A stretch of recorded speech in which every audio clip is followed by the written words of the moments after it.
Hello friends, আমি যেটা লিখেছি দেখো, অনলি ফর জেই মেন্স আর ডাব্লিউবি জেই।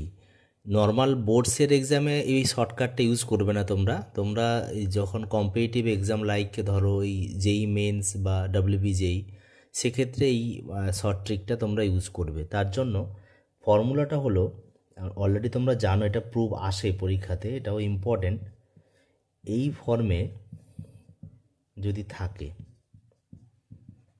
এটা এই ফর্মে এফএক্সটা এই ফর্মে যদি থাকে এ টু বি, এখানে এর আনসার হবে upper limit minus lower limit by 2। এইটা দিয়ে কাজ করব আমরা। কেমন দেখো, যদি আমি এটাকে এফএক্স ধরে নিই, দেখে নাও এফএক্স, তাহলে এটাও এফএক্স, তাই না? সেম তো, এটাও এফএক্স হচ্ছে। তাহলে এটা কি এই ফরম্যাটে কি এটা আসছে, সেটা চেক করার বিষয়। চলো, এফ অফ এ এখানে কে দেখো, এ এখানে 0, বি এখানে কে π/2, এক্স আছে, তার মানে এটা আসছে π/2 মাইনাস এক্স। এই তো। এবার দেখো যে আমার এফএক্সটা কী ছিল, এফএক্স ছিল √sec x ছিল। তাহলে এখান থেকে আমি কি লিখতে পারি, π/2 মাইনাস এক্স কী হয়, √sec of π/2 মাইনাস এক্স।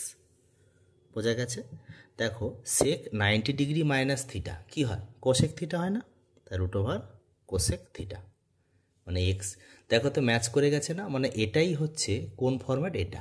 তার মানে আর আমি অঙ্কটা করব না, এই ফরম্যাটে ম্যাচ হয়ে গেছে, মানেই এর আনসার হবে আপার মাইনাস লোয়ার বাই 2।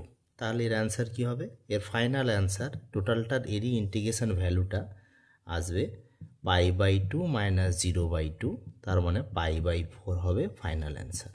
বেসিক্যালি এটা শর্ট ট্রিকের জন্য তোমরা করবে, যখন শর্টকাট ওয়েতে করতে যাবে কোনো অঙ্ক, তখন এটা ইউজ করো। আর নর্মাল তোমরা তো জানো, আই ধরে করতে হয়, দুটো আই সাম করতে হয়, 2i সমান লিখতে হয় এই টোটালটা এফএক্স ধরে। সেটা আমি না হলে নেক্সট ভিডিওতে তোমাদের বোঝাবো ক্লাস 12-এর জন্য। এটা অনলি ফর জেই মেন্স আর ডাব্লিউবি জেইর জন্য।